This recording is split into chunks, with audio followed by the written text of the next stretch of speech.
everyone, and I want to welcome you today to the HerdCon podcast. I'm one of your hosts, Michelle, and I'm here today with my The co-host, flower. Yeah. Heather. And we have our special guest today, Travis Reynolds. Travis is from the Charcon Gaming Convention in Charleston, West Virginia, as well as vice president. If am I correct, Travis? For Yeah, that's games. correct. Okay. Correct. Yeah. So, how are you doing today, Travis? I am doing great. Weather's great. It's been a good day so far. Oh, wonderful. Well, first off, I mean, could you tell us a little bit about Charcon? I know it's coming up here in July, so it's fast approaching, and of course, we're very excited about it. Could you tell our listeners a little bit about what they can expect this year at Charcon? Yeah, sure. I'll give you a little bit of what Charcon is about and what to expect this year. So we started Charcon in 2006, which seems like forever ago.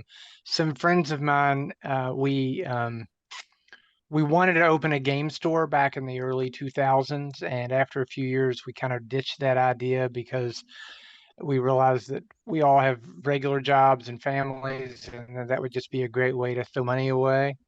So we decided to talk about it opening and starting a convention instead, which led to myself and a guy named Nick Gillespie was my partner at the time. We we started the show then. We had a great deal when it started. Nick was a single guy and I had a family. So our agreement was I would run the convention, and if we lost money, Nick would pay the bills. And for fortunately for Nick, we never lost money. Our first year we had about 350, I think, and then it just kind of grew from there.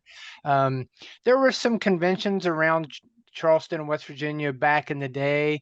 When I was younger, I actually went to a convention called MunchCon Ah, at Marshall. Mhm. Um, that was way back when. And then there was a couple that happened in Charleston. One happened on the Capitol complex, but there was never anything real consistent.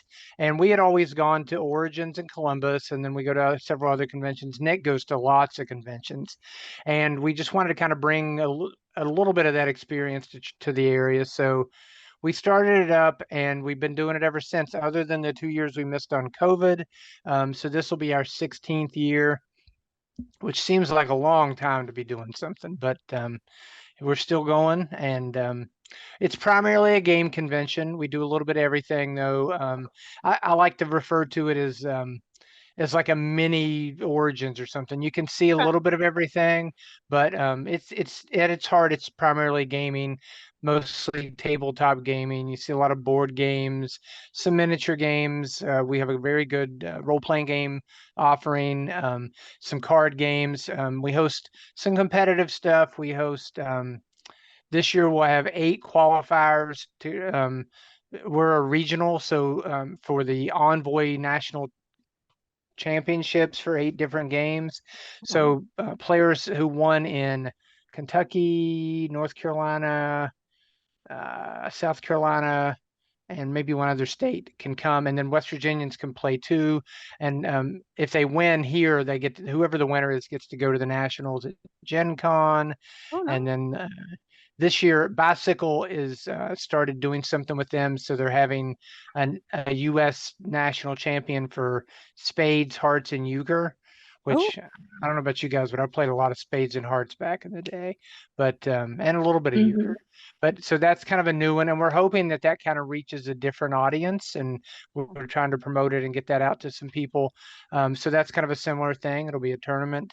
We'll have lots of Pathfinder and D&D, which I think that role playing, it's great role playing. Has seen a great resurgence over the last several years between the popularity of Stranger Things and the new D&D Honor Among Thieves movie, and so many celebrities are playing, and you've got people like Critical Role that are just making it cool to be role players, and oh, yeah. um, so we are happy to be able to offer both of those, both D&D and Pathfinder, and then lots of independent role playing games.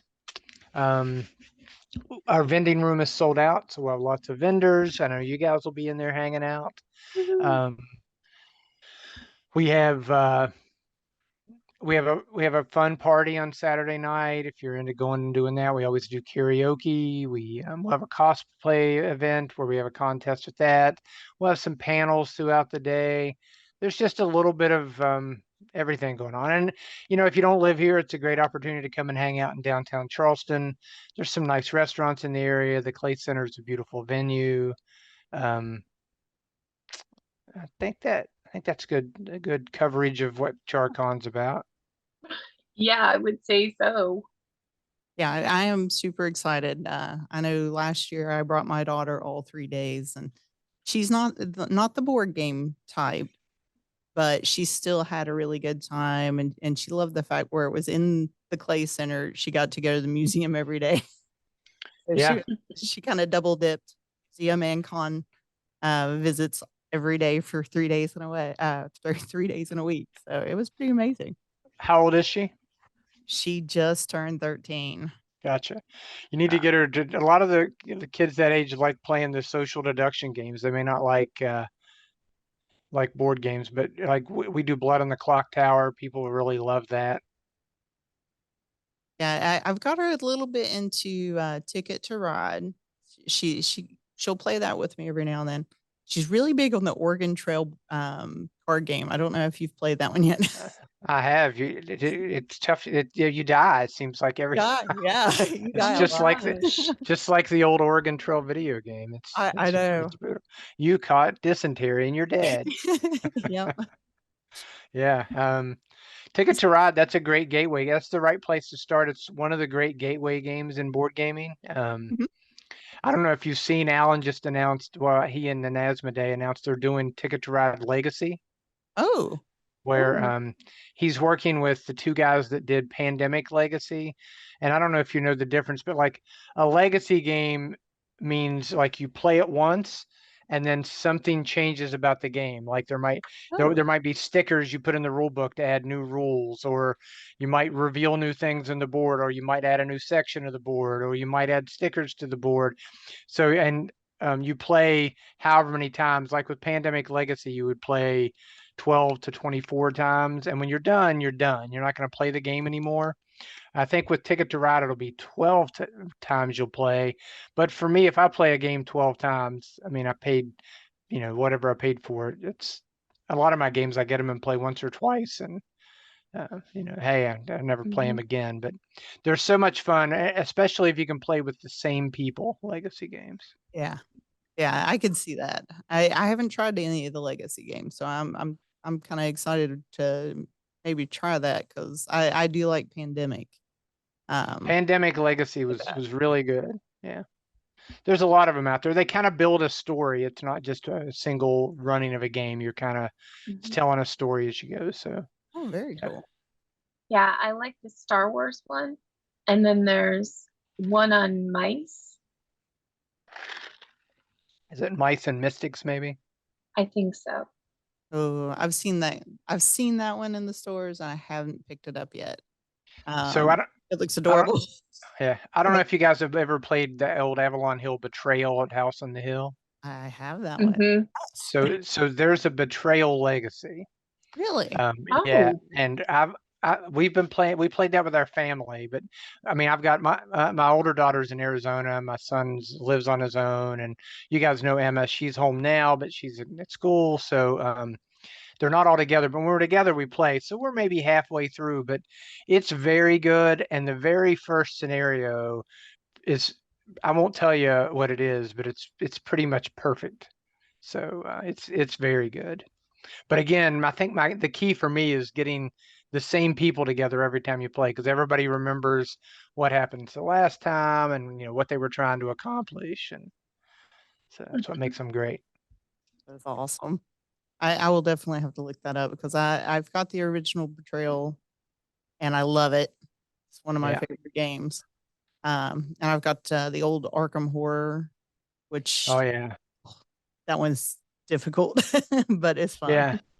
That game has had a lot of life. They've revived it so many times. There's one out called Mansions of Madness now, Yes. and it works with an app, and the app kind of does all the difficult stuff for you. So that's one to maybe consider if you enjoyed Arkham so much. I mean, so much of that old Lovecraft stuff is great in games. We we've actually got some guys. So there used to be a big group that ran games at Origins and Gen Con called Rogue Cthulhu. Yep, I'm very familiar Yes. with them and Shoggoth. Those are some of my people. So I think Rogue Cthulhu kind of busted up, and then it became a Oh, new group. And I can't. Oh, I'll dig for the name of the new group for you while we talk. But okay. a couple guys from that group are coming to Charcon this year. They've got Oh, games in the catalog. wonderful. So there's several Cthulhu games that'll be in the Well, in the catalog this year, which is great. you just made my day. That was my jam for Origins every year I went. I spent most of the weekend in the shoggoth.net room running games or playing games. And oh, it was too much fun.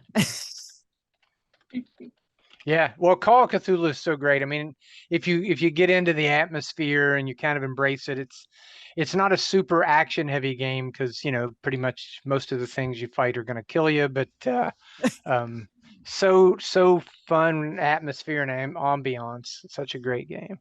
Oh yeah. Yeah, yeah. I love just that kind of constant mystery and anxiety. Yeah, yeah, yeah. Yeah, I loved that. There's so many good games. I played a game, and actually, this is way back history. So when I came to that event at Marshall, there was a guy named, I think his name was Richard Trebecca. He made a game called Stalking the Night Fantastic, and it had this orange book, and it was spiral bound, and it was a great game back in the day. I think they made a few other versions of it, but he was at that convention way back when. It was such a fun game. I enjoyed that. It was kind of the same supernatural, edgy, mystery things going on. What are you trying to do solve things, but there's so much mysterious. Yeah. Oh yeah. Yeah, those kind of games really have always been probably one of my absolute favorites. I mean, and that's my genre in general is anything mythos related. So, whether it's oh goodness, I'm trying to think some of the names. Session 9, the one of the horror movies I love that has that kind of it's not particularly action oriented, but that kind of constant, you know, there's some kind of mystery and some kind of darkness hidden behind you. Yeah. That it's I don't know, that's it's just a fun genre. Yeah, So, those were great. I mean, like most people back when I played a lot of role playing games, I played more D&D than anything else because mhm. that's what was available. But I played a good bit of that. My favorite role playing game of all time is a game called Deadlands. Oh yeah, I I've played played that. that. Yeah. Yeah. Yeah, I love the feel. I love the Wild West feel, and then it was the Wild West with the twist.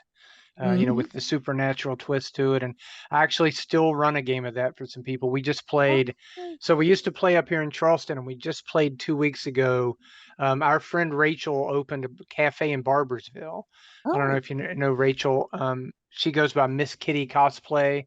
Oh yeah, yeah. Yeah, yeah. So she opened a cafe up there called the Slaughter Street Cafe, and she's open 6 days a week. And we play. So we go down there and play on Sundays because she's got space. Oh, that's awesome. Yeah. I haven't been down there yet, so I'll have to go check out her cafe. Yeah, it's Yeah, nice. definitely. She does. She's got like a bakery, so she does donuts and cookies and turnovers and all the bakery stuff, and then she does sandwiches, hot dogs, paninis, soup, things like that. Nice. Yeah, it's good. It's right in the old right off of the old Main Street there in Barbersville. So Okay. it's off of 60. It's over in the old downtown. That's awesome. Okay. I'm loving too. A lot of our local businesses have started pushing more things like board game nights. Was it? Hmm. I think book tenders. I might do a board game night and Cicada Books down here in the west end of Huntington does board Yes. games every See, week. yeah, I know they do. They've built it up, or it takes a long time to build it up. You have to do it on a Oh, yeah. regular basis. I know Corey Clark goes to that. We had a guy. We just did a game day at Rachel's place, and we had a few people come out. And one of the guys came out with goes to the cicada thing. He was talking about that. Yeah. I think Rachel was doing a game night, or still does occasionally at Old North too. Oh, nice. Okay. Yeah, I love that we've got more different businesses that are kind of putting together these, it's a great chance to go and try out games or, there's so many of the board games take more players than you might have living in your household. Yeah. Yeah, So, that's so true. I mean, that to the extent that solo gaming is huge right now. oh There's yeah. a lot of people, and it's not something we at Queen ever truly embraced in the past, but we started trying to do solo modes. But it's really big because I think a lot of people just don't have groups they can play with on a regular basis. And Mhm. if you really like to play games and you live alone, or your wife or whoever doesn't play games, then and you say you have a game day you go to once or twice a month, what are you going to do in between, right? Mhm.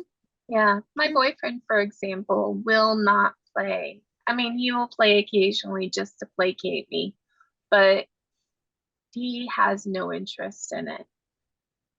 Yeah, So, what is your favorite board game right now? that's a Um, that's a good clarifying add-on.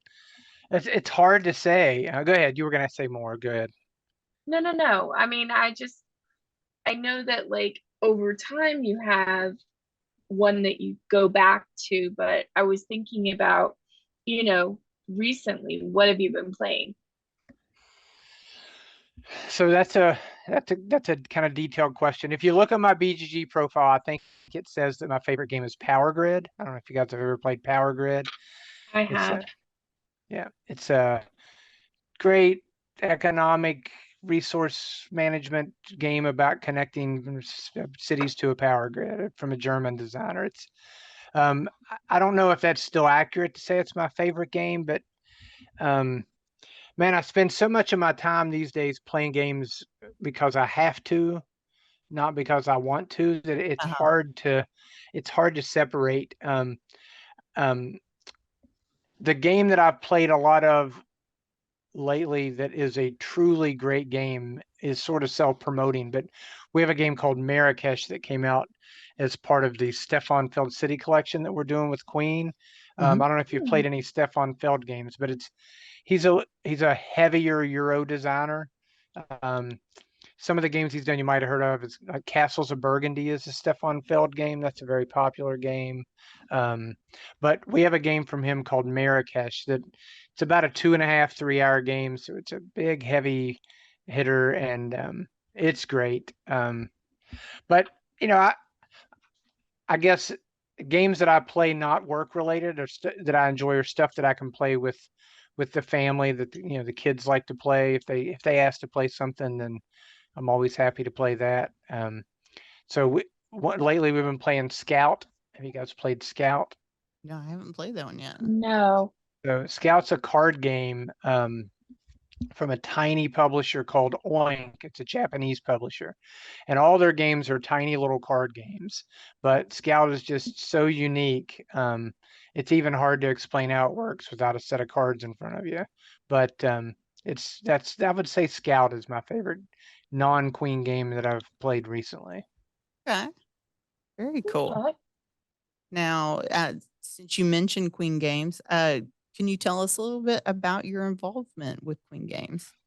Yeah, sure. So for people who don't know, Queen is a German publisher based out of Bonn, Germany. They've been making games since the early 90s. We're owned by a guy named Rajiv Gupta. He doesn't sound German, and that's because he's not. He's an Indian guy. He's married to a lady named Beata, though. She's German. So they've been going at it for over 30 years. I started working with Queen. So I mentioned we used to go to Origins, and back in the early 2000s at Origins, um, Gamma had a program called the Gamma Cohort Program. And if you had a game group, you could join that program, and it was a Yahoo group or Google group or something like that back when those were popular. And if there were publishers who were looking for help on demoing games at conventions, Mhm. they could join the group. And basically, you could, find a match and say, hey, we'd like to help you out. And they say, hey, we'd love to have the help. So we matched up with company called Jolly Roger Games, which is kind of out of existence now. That company was bought by Upper Deck, but Jim Dietz owned that company, and we matched up with him. So we started going to Origins, and me and a group of our friends would demo games from them.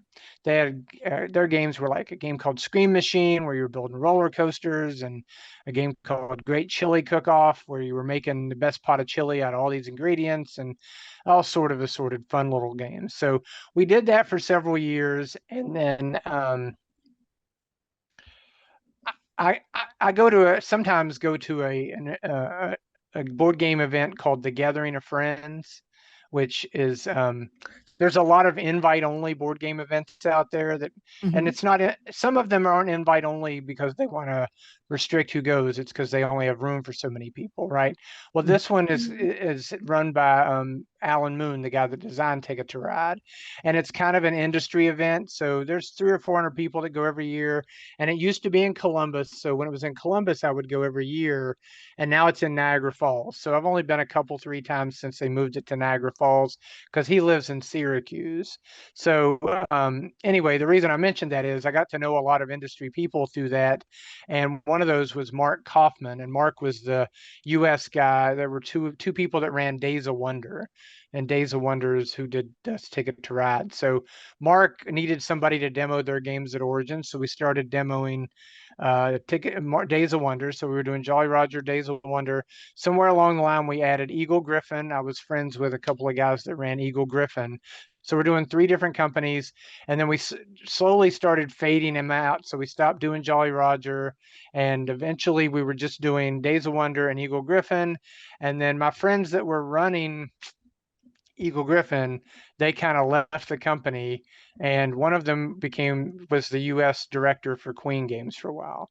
So he said, "Hey, can you come over and do games for us?" So then at one point we were doing Days of Wonder, Eagle, and then Queen Games, and then Days of Wonder stopped because some of those timelines get kind of mixed. But Days of Wonder was purchased by Fantasy Flight, who owns it now, and of course, and then of course. Asmodee bought Fantasy Flight and Days of Wonder and all of that, because Asmodee owns half of the gaming world these days. But I worked for Queen Games that way for a while, and my buddy Keith left, and at some point along the line, the owner asked me to start working for him. So that was probably 2014, 2015, somewhere like that. And then I've just kind of gone along. We have a few contract employees in the U.S. I'm more of a contract employee because I have like most people involved in gaming, I have a day job too. So I handle pretty much everything in the U.S. I help work on their Kickstarter stuff, handle some customer service. We go to any convention we go to in the U.S., me and a crew of West Virginia people will be there, which always includes Origins, Gen Con, and PAX Unplugged. Not sure if you guys have been to that yet, but PAX Unplugged is a pretty good growing show. They run a lot of shows and know how to do it. And then we'll occasionally go to some smaller ones, like I went to Tantrum Con last year, and just kind of try to get out and do things. So it keeps me busy, but it's funny, and I'm sure you guys are starting to realize this. When you have a hobby like gaming, the more involved with it you get, the less you actually get to do the hobby part of it that interested you and got you so involved in wanting to do it in the first place. So. Oh yeah. Yeah. There's certain hobbies that the more involved you get, yeah, it definitely kind of actually cuts into the actual hobby. Absolutely. So, Go. sorry. When you were involved in gaming, well, you are involved in gaming heavily now. How did the pandemic affect you? I mean, I think I know the answer to this, but how did the pandemic affect your gaming? And then has it continued to affect it? So the pandemic had effects in a lot of different ways, and it affected different aspects of my life in different ways. Like, for example, Charcon was pretty straightforward. We stopped having Charcon for 2 years. We did do a virtual event one year called Epic Demicon because we kind of partner with a couple other conventions. So we simply quit having it, but we did do a virtual thing. And virtual was a big keyword for gaming during the pandemic. Myself personally, I started playing way more games online. So Mhm. between Tabletop Simulator and Board Game Arena, and then there's a few others. There's like Yukata.de and there's Tabletopia and a few others, but mainly Tabletop Simulator and Board Game Arena. I played a lot of games. Um, with friends. I've got a Facebook group of people that just kind of built up during the pandemic and just around the idea of, hey, when you want to play something, drop in here and say, hey, let's play this or whatever. So we did a lot of that. And then as far as Queen goes, my owner's pretty old school kind of guy, and he was always against putting out electronic versions of our games because he didn't buy into the idea that he just felt like, hey, we're giving him a free copy of the game. Why would we do that? So during the pandemic, I was able to point out to him that thousands and thousands of people are playing tens and hundreds of thousands of games every day online, and none of them are playing Queen games.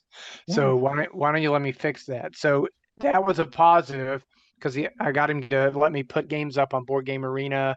And we put Mhm. up tabletop simulator mods, which has become a standard kind of for us when we're able to, when we release new games, when we do a Kickstarter and stuff. So there were downs and ups. I mean, I really missed seeing a lot of my friends and hanging out personally, but a lot of them I got to play with online, and we were able to start having more of a digital presence. So, um, as far as the business of board gaming, some companies were not very well prepared for it.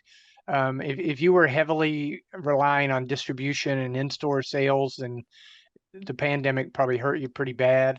We do a lot of crowdfunding. Everything we do these days gets crowdfunded. So that was kind of we did okay from that perspective, but the pandemic may be over, but the impact of it is still very real. I mean, costs on everything went up, like materials and production and shipping, and those things have not gone away, and they may not go away. And just the availability of materials. There was such a shortage there was a wood and paper shortage in Germany because Ravensburger was printing so many puzzles because people were at home wanting to do puzzles, and they're such a big company that they grabbed up so much of it that there were shortages, and some of those things are still just existing out there. I mean, at one point the cost of containers from China, and we don't produce we produce very little things in Asia. Most of our stuff are produced in Europe, the Netherlands, Germany, and Poland. And every now and then, if there's a piece we can't do there, we'll do out of China. But if container costs from Asia went from like $4,000 and $5,000 to $25,000, $30,000, like overnight, and they still haven't gotten back down where they were. So Wow. Yeah, that's kind of the response I was expecting. Um, like my favorite game is well, it was Sentinels of the Multiverse, hmm. which is a fun game. But I like the superhero games. And um honestly, I like the games where you're cooperative rather than you're competitive against your fellow players. Sure. Do Yeah, I you know have that. any, I'm Go sorry, ahead. do you have any preference? Um, I like cooperative games with the right people, and the Hmm. right game. I certainly will play those. If I'm playing a cooperative game, I prefer some of the ones that have a trader mechanic, like Battlestar Galactica or Shadows over Camelot, where potentially one or two of the people aren't really part of the trying to help you; they're trying to stop you. Um, Yeah. my only drawback is some people, if you play with the wrong person, they kind of take a alpha gamer thing, and they kind of tell other people what they should be doing, and I don't enjoy that. So as long as you're playing cooperative with the right people, I'm happy to play cooperative games. Sentinels is a good game. If you like the superhero games, if you haven't played Marvel Legendary, that one's very good. I've played that one, and I've also got uh Marvel's Smash Up, Yep. and I've got, oh my gosh, what is that one that Corey had us play? Oh, I have no idea. There's been several that we've played when Corey's come down for game nights. I'm not sure. It was another superhero game, Yeah, except there's a for it wasn't cooperative. gotcha. Yeah, there's a bunch. I think isn't the Thanos game? I think that one's Disney. It's a Disney Thanos game. I think that one's cooperative. It's pretty popular. There's a bunch of superhero games out these days. Yeah. Yeah, Yeah, I I mean, can I'm much imagine. more the role playing game focus, things like whether it's Dungeons and Dragons or Call of Cthulhu are the big ones that I do. But yeah, the cooperative nature though, I think that's probably why I like the D&D and Call of Cthulhu type games because they are, you're still like kind of team working towards a goal. So Yeah. Yeah, so like the legacy games I mentioned earlier, some of those have done a great job of pairing board gaming and role playing. Like mhm. for example, Gloomhaven. I don't know if you guys have ever played or heard of Gloomhaven. I have Um, it on my shelfie waiting. Yeah, yeah. You need to find three friends and play. And then they just released Frosthaven last year, which Mhm. kind of takes it to another level. And I think he just announced Gloomhaven Second Edition. I think Frosthaven had more of a campaign feel to it with a map, and you were building up the city Frosthaven while you went through. So it's very borderline with role playing. I mean, you're playing characters and you build them up and you level them up.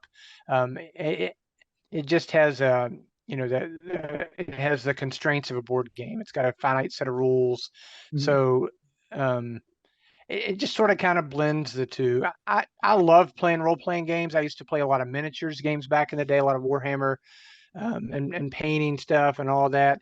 And I think ultimately the thing that led to me playing more board games is I don't have to spend 2 weeks painting stuff. I don't have to spend all week as a DM prepping an adventure. I can just get a board game out, put it on the table, teach it, play it, put it away, and an hour and a half later, I'm playing something else. Yeah. Yeah, I can understand that. That if you're the DM, you have got so much time invested in prep. Yeah, So yeah, yeah. absolutely. Yeah, yeah, absolutely. Lurking Fears is the name of the group that sprung up from the Rogue Cthulhu people. Okay. I will So have I think they have a website or a group somewhere or something. yeah, Uh, I'll look that, them up because I've had a lot of fun. Especially I mostly ran things with Shoggoth back in the day, but it was always so much fun to go to Origins and just sit and game for the entire day and goof off. And we would have a GM game night after all the games finished for the day, which was always kind of fun because we'd play something weird like what was it? Such and such XP. Can't think of the name now. But the role playing game was this wonderfully bizarre kind of conspiracy theory esque dystopian kind of setting, and it was insane. But it was oh, but much fun. was it like the ranks were like Roy G. Biv, Paranoia? Yes, paranoia, oh paranoia, yeah, and I, oh I my goodness, play playing played a that lot of was that. insane. And especially when you're Yes. playing it in the middle of the night with a bunch of drunk GMs who have been gaming all day. Yeah, Everybody's running friend on of exhaustion.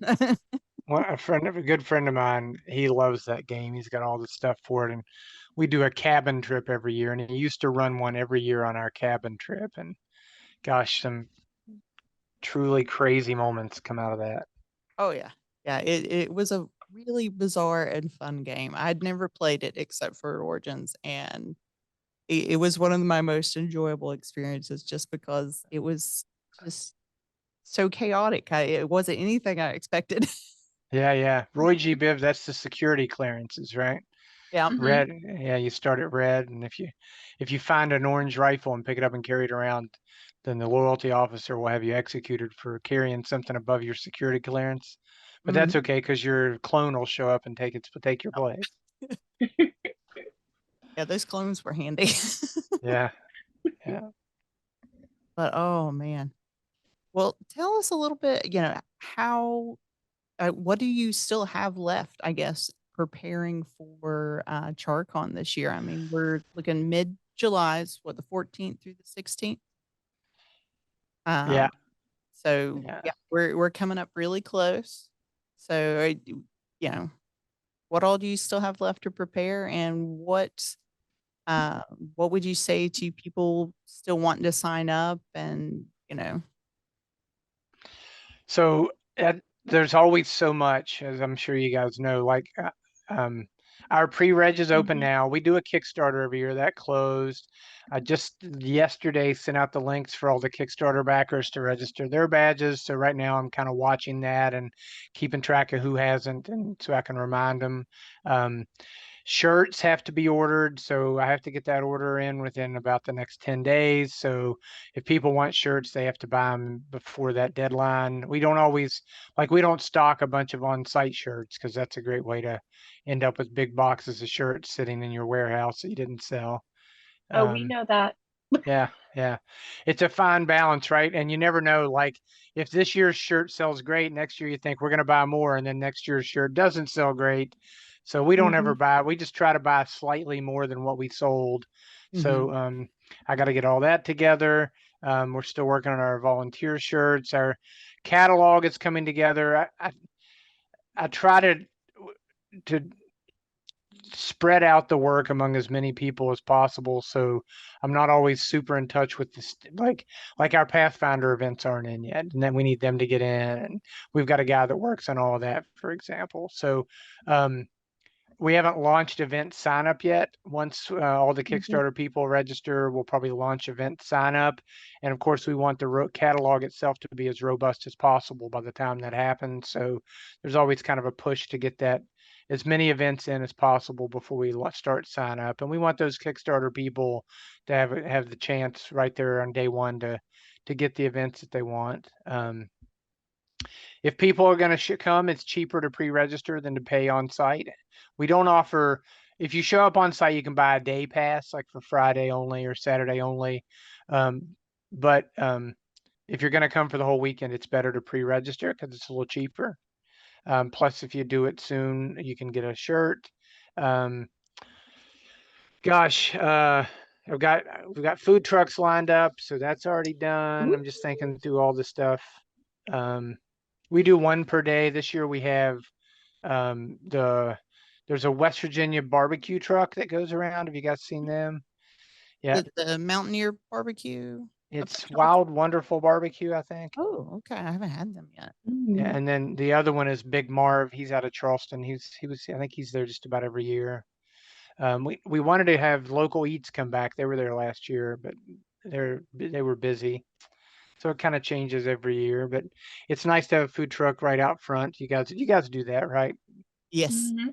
Yeah, I yeah. love having the food trucks. It's just so much nicer than that whole, okay, well, it's the middle of the day. I want food, but now I have to leave the convention and then go and then find parking again. Yeah, It's yeah, nice to have that option to just eat there. yeah. Yeah. We still have to 100% confirm our venue for our after party. We didn't do it last year, but for several years we've been doing a Friday night event called Charcon Out Loud. One of Mhm. our directors is in a band and in the music scene, and he likes having other bands come and play. And then all the Charcon attendees are invited to go out and play. It's usually at like a bar that's only a couple blocks away or something. Mhm. So we still haven't confirmed whether we're going to do that this year. So that's still in the air. There's always stuff to do, and then there's all the things you forgot that you needed to do that you do at the last minute. And Oh yeah. Yeah, it feels like there's always something extra to do. yeah, Yeah. delegation is a big thing. It's hard sometimes to let go of certain things, but man, Mhm. it's just It's just too much. It's so much stuff to do.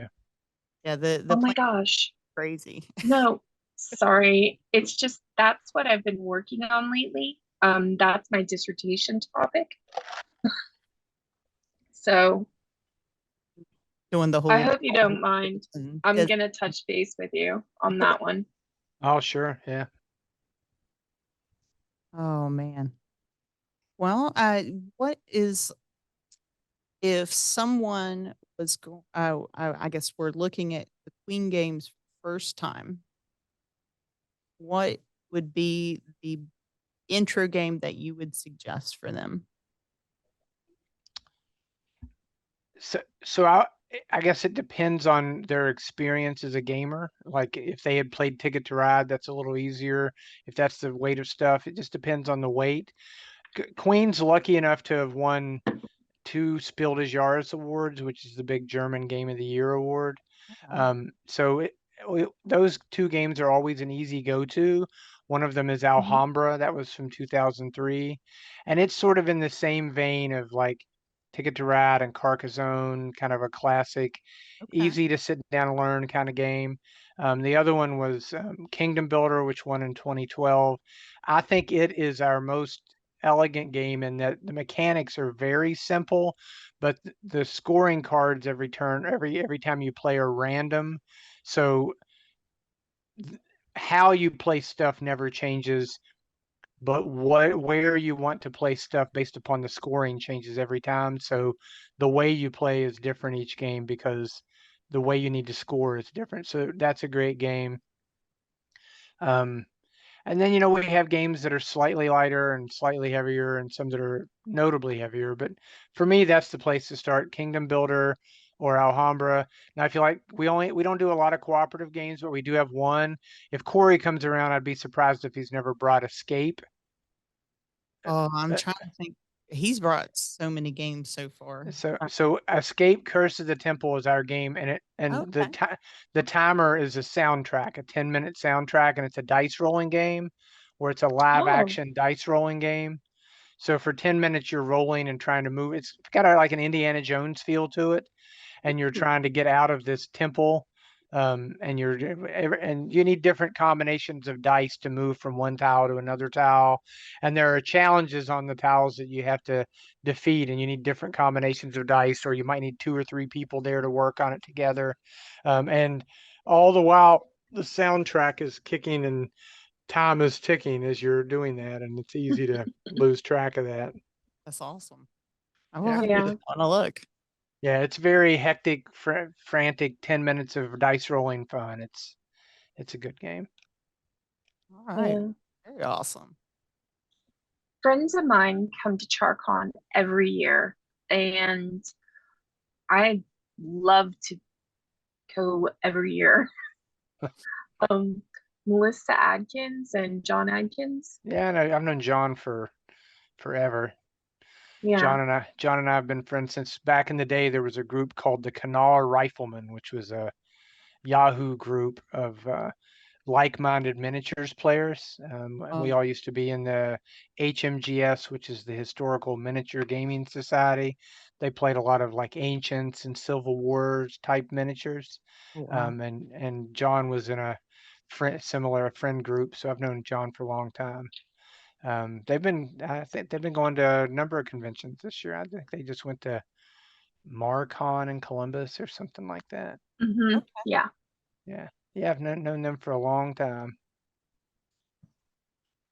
Yeah. Um, Out of other conventions, like outside of West Virginia, which one would you recommend that people would possibly attend for gaming? Well, if you're looking to go to a big convention, people always say Origins or Gen Con. For me, if you want to play games, you go to Origins, and if you want to buy games, you go to Gen Con. Okay. If you're looking for something big, PAX is sort of changing that a little bit because it's kind of a unique, different convention, and where Reed Pop runs all those penny arcade. Like I mean, PAX East and PAX West are Mhm. huge shows, but they're different. but they know how to run a show. So it's well put together, well organized. Philly is kind of an expensive town to do a convention in. Hotels are pricey, parking's pricey, food's pricey, but it's fun. Me personally, if I'm looking to play games, I'm not going to any of those big conventions. I'm going to smaller conventions like Charcon, or I partner on Lexicon in Lexington and Yeah. Cincinnati. We have Sin City Con. Mhm. Those are great because they're small.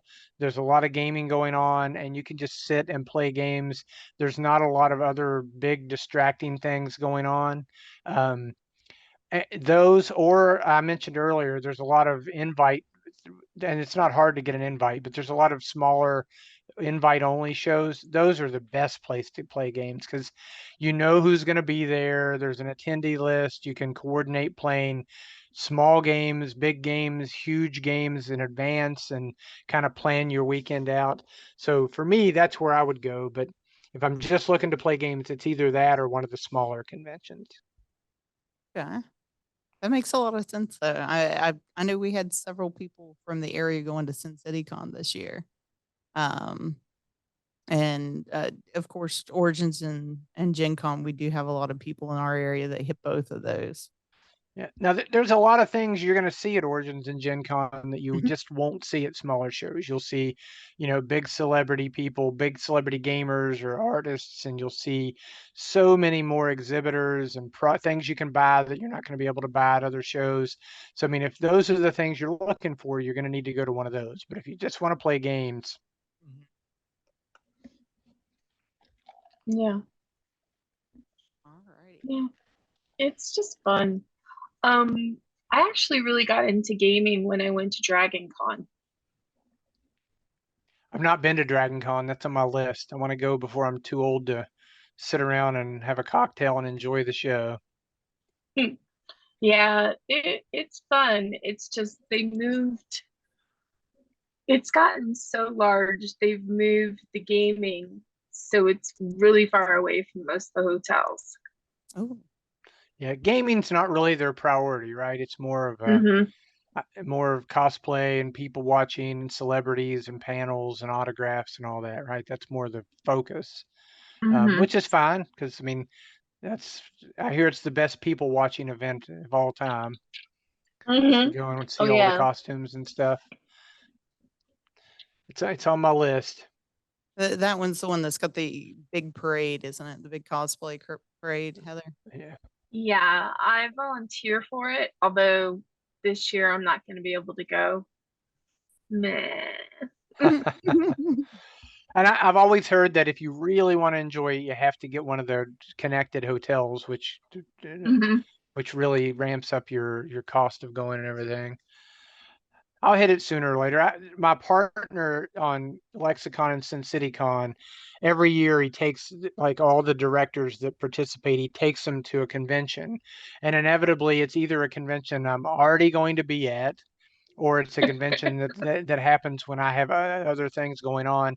So I've never been, but I've keep telling him I'm just saving up. One of these years, you and I are going to go to Dragon Con, and just be ready for it.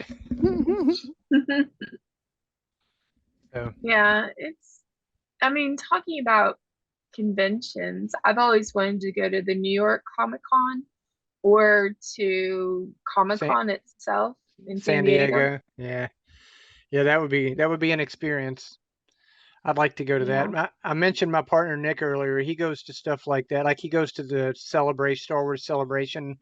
He was just at the one in London. Um, Yeah. yes, he does all those. Of course, he's retired now and he's got all the time.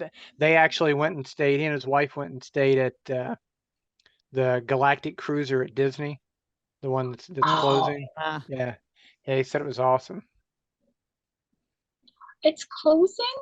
Yeah, they announced. I Oh, guess it's. Well, I mean, I think it costs about $5,000 for the stay. I think it's like a 2 or 3 night stay, and you Mm-hmm. you stay in the hotel the whole time, and it's like a galactic cruise, and I think it's around $5,000 to go and stay. So, I guess there's only a limited pool of people that are willing to go and stay and pay that much money, and maybe they're just not generating the the volume, because it seems like I saw that only like 200 people can go, something like that. It's only room for that many people. But still, I mean, 200 people at 2 people a room at $5,000. That's Yeah. 100 Yeah. people. That's 100 times 5,000. It's a pretty big number. Yeah, we had But a couple of people here locally that was Charity and Yeah. her husband from Outer Rim Praxium Lightsaber School had recently went.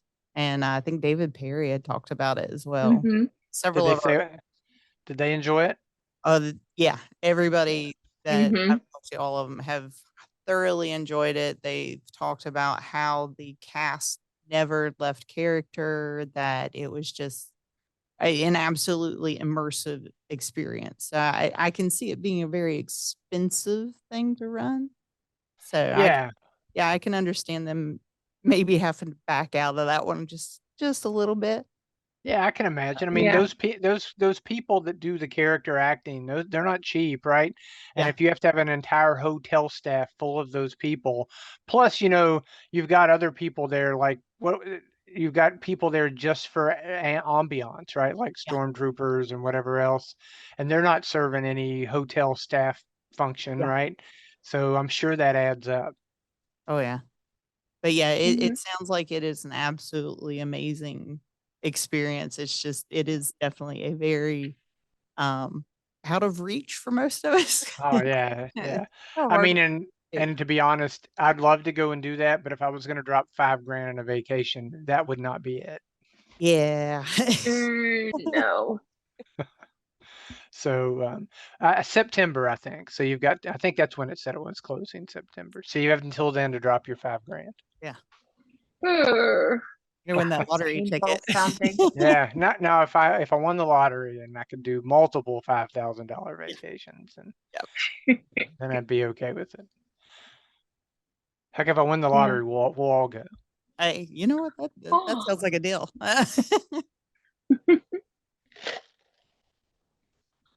Wow. Hmm. So Are you there mentioned earlier that your daughter, when she comes, she likes to go to the museum side of the Clay Mhm. Center. Oh yeah. I've actually been negotiating with them on for a couple of years, and I've recently got some traction. We had a message about it on an idea that I had, that I think they should host a gallery show, and Oh yeah. it's not like directly related to Charcon, but it sort of is.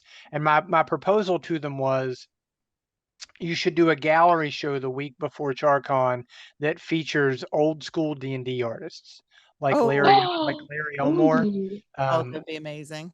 yes. So, and I basically said you need Mhm. to do it soon because they're not all around anymore and they're not going to be around forever. So, I'm actually working up a proposal I have to send to them. They're interested in doing it. There's obviously some catches, like where's the art? How do you get it here? Oh yeah. Because I like Larry. I don't. Do you guys know who Larry Elmore is? Yes. Yes. Yeah. So Larry doesn't own a lot of his own paintings. They've all been sold or they were contract pieces. Now, I think that some of the people that own them are willing to loan them out for shows and stuff, but then you get into the cost of transporting expensive pieces of art from other states and stuff. So Mhm. I don't know how well it'll come together, but I love the idea that Larry and 2 or 3 of his peers would be there for a gallery show where they would have a nice professional gallery and people could come in and they have like a meet the artist night and all that, and then they could just stick around for Charcon too. Oh, that would So be amazing. yep, I hope Yeah. it comes together, but we'll see. I mean, I yeah. don't know.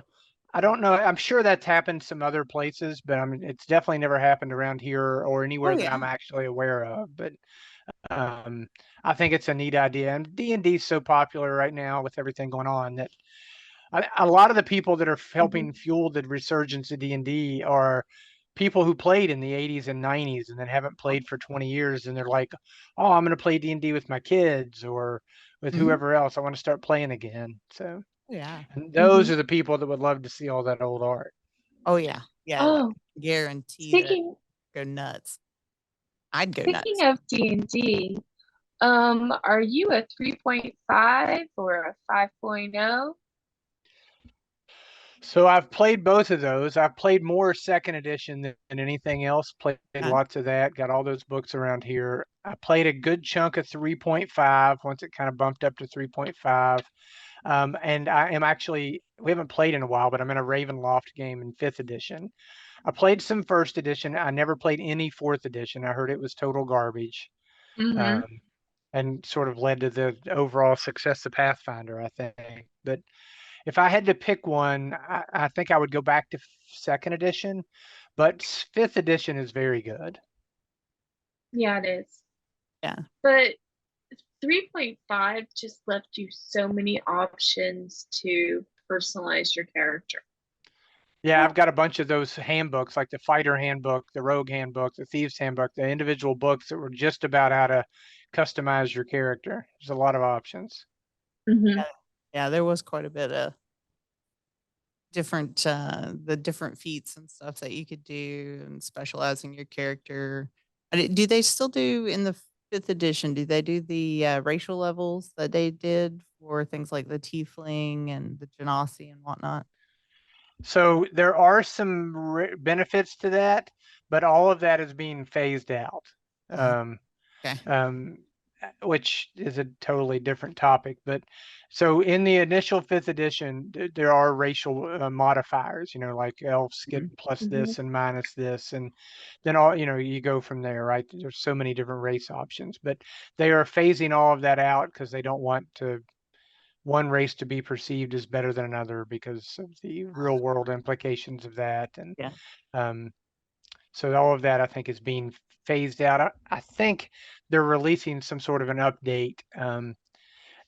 And D&D had this whole online problem a few months ago, and where they're Mm-hmm. starting to push D&D online, and I don't know all the different issues that went along with that. But I think as they move into that, then that's when they're going to phase out all the racial Okay. modifiers and stuff. They're also sort of like they did a new version of all the Ravenloft modules that Mhm. it's like they get rid of the like if you've ever played any of the Ravenloft stuff, there's a group called the Vistani, which are essentially gypsies, and they are stereotyped as thieves and criminals, and they've kind of cleaned that up a little bit to where they're not taking an entire race of people and stereotyping them as something bad. I think orcs the same. They're doing the same thing with the orcs.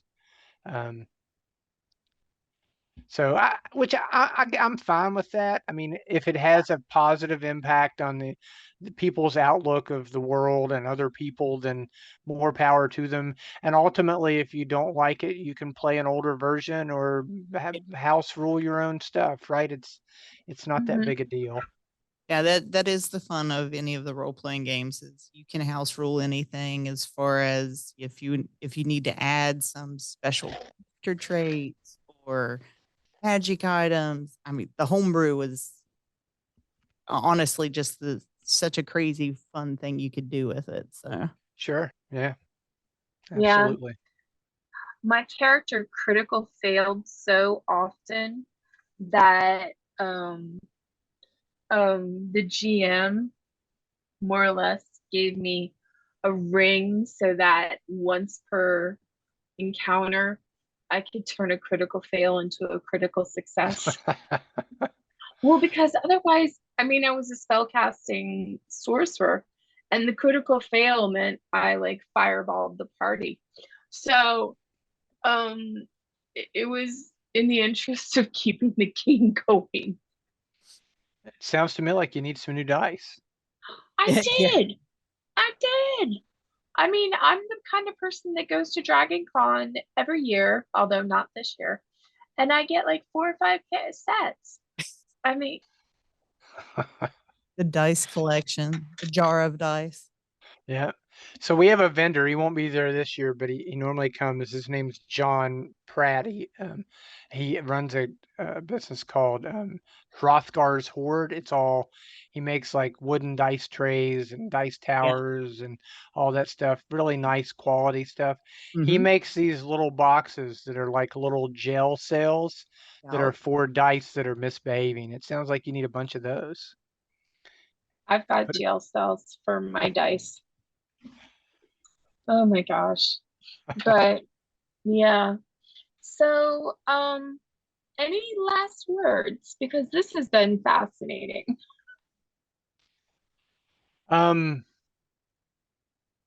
Well, I appreciate you guys having me on and an opportunity to chat for a while. I look forward to seeing you guys at Charcon. I hope lots of your listeners come out and check it out. Have a great time. If you want to get into any of those Cthulhu games, make sure you watch for when we open a event registration. And if Okay. you once you get your badge in, then you'll be able to sign up for one, get you a spot. Yeah, I'm excited. Yeah. Yeah, me too. You guys let me know. So, do you guys host game days on campus that Corey comes to? Yeah, we started out with like a once a month and we've been trying to increase it a little bit. But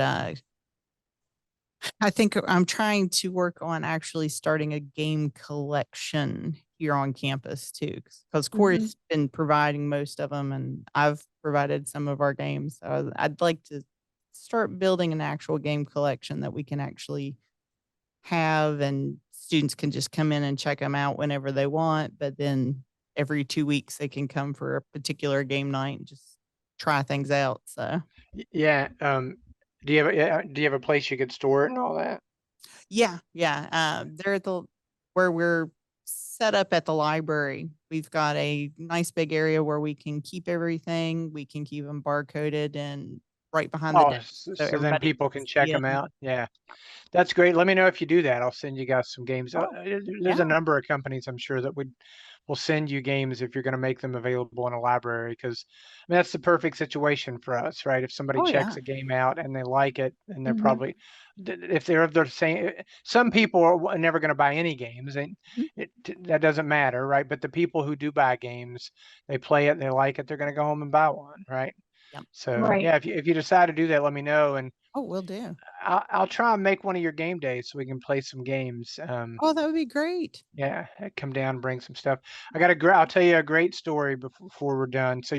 I don't think there's a board game club on campus, No, which not which currently. kind of surprised me. So when I was at HerdCon, I'm sitting there and this guy comes by and Emma's sitting there with me and we're talking about something, and somehow we got on the topic of how there's not a board game club on campus, and they both get on their phones and they're looking, and there's a game club or video game club, and then there's some other clubs, some Yeah. things that are sort of Like peripheral, but chess, but Yeah, not I was kind of board mentioning right, that. right, right, right. So the guy's like, "Oh, well, maybe I should start one." I was like, "I'll tell you what, if you start a board game club, I'll send you a whole bunch of games to help get you Oh, started. You just have to make sure that my daughter participates. If yeah. you can get her to participate, then I will support it."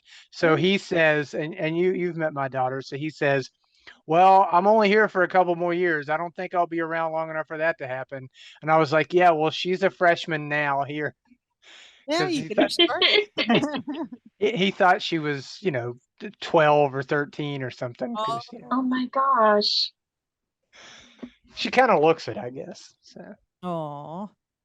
See, my daughter was like, what, 8, and people were mistaking her from a freshman there for a while, and I was like, "No, no, no, honey." yeah, yeah, yeah, that's the opposite. Yeah, it was like, "Ooh." Yeah, that's a more problematic situation. It can be, yeah. Mm. But yeah. Well, thank you very much for being here with us today, and we are super excited about Charcon. It's Yes, looking we are 'cause very excited. I've got our info started. Apparently, I was waiting to get my graphic because I didn't have the right size graphic to send with it. Oh yeah, tabletop events is kind of particular about that. And as you go through it, there are so many different specifically sized graphics that Oh, you yeah. have to, yeah, they're very particular. But yeah, I can't wait to get it submitted because we're definitely looking forward to being there. And my daughter's looking forward to it. So she's already begging her friends, all right, who's coming with me? Yeah, that's great. I mean, that's one of the big payoffs, right? Get your Oh, yeah. kids and your family involved and stuff like that. It's Oh, great. yeah. My wife is kind of like your husband. My wife has always been very anti-games, and a Mhm. lot of that had to do with, oh, you're away so much of the time doing, at Origins, or you're doing playing in Charcon, or you're going to this game convention or this game convention.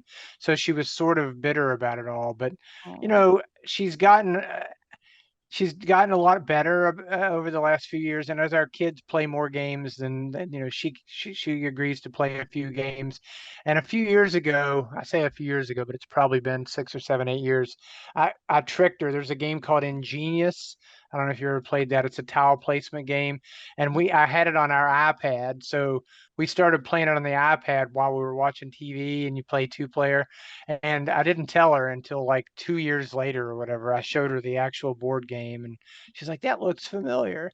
But now she'll play like she'll play Scout with us. And there's a game called The Crew. Have you guys played The Crew? Oh, no, I haven't. I don't believe so. So if you like cooperative games, it's a great, Mhm. very small. It's just a deck of cards, and it's a trick-taking game. So there are, I think, 6 suits, and they're all colors, and numbers 1 through 9, or maybe it's 1 through 10 of each color. And the cooperative part of it is, the theme is you're on a space mission and you are a crew, and there are 4 of you, and there's 50 missions. And what it will say is, in mission 1, you have to do this and this, and it might be like the leader of the crew has to be the person that takes the trick that has the green 4 in it. But that might be easy because it's like the first one. But as you progress, when you get to mission 20 or 25, there might be 5 or 6 requirements that you have to do, like and you put them all on the table, and like you have to take the green 9, and you have to take the blue 7, and you have to take the pink 4. And so it's just a trick taking game, but you have to plan it out and play strategically so that the right people take the right cards. And the playing of it itself is nothing revolutionary. It's just like spades or any other trick taking game, but doing it strategically is tough, and you can't talk. Oh, Oh, Right. Like there are rules in the game where you can communicate in very limited ways. uh-huh. But other than that, you can't talk. So yeah, it's very good. It's called The Crew. I will have to look that one up. yeah, definitely. So anyway, thanks for having me on. It's been great. I look forward to seeing you guys next month sometime, Oh, yeah. right around the middle of the Definitely. month. Very And excited. try to remember, let me know when you have the next game day. Sometime, let's say I got Origins Start this back month. in, we'll start back in probably late August or the 1st of September with the students. Because Oh, that's better. nobody during campus. Yeah, that's better for me. I got Origins this month in a couple weeks, and then I got Charcon, and then I got Gen Con. So yeah, I'll come down to a game night and make Emma come with me and hang out. Oh, yeah. That'll be exciting. Aw, Yay. I'm looking forward to it. I will send you information as soon as I get the dates started. So yeah, I'm Sounds very good. excited to start it back. Yeah, I've sent you that email with the link and the graphics. Thank you. So you should have that. Wonderful. well, And I'll put our thank you. volunteer guy in touch with you guys. Oh, wonderful. Yes. Yes. Okay. Well, thank you very much for agreeing to come on here, Travis. This has been an amazing conversation. Oh, yes. We love to talk games. Yeah, I was happy to come. It was a lot of fun, and I appreciate you having me. All right. Well, Thank you you. have a wonderful day. Thank you. And thank you guys for listening and being here with us today with the HerdCon Popcast. And we look forward to seeing you next time. So bye, guys.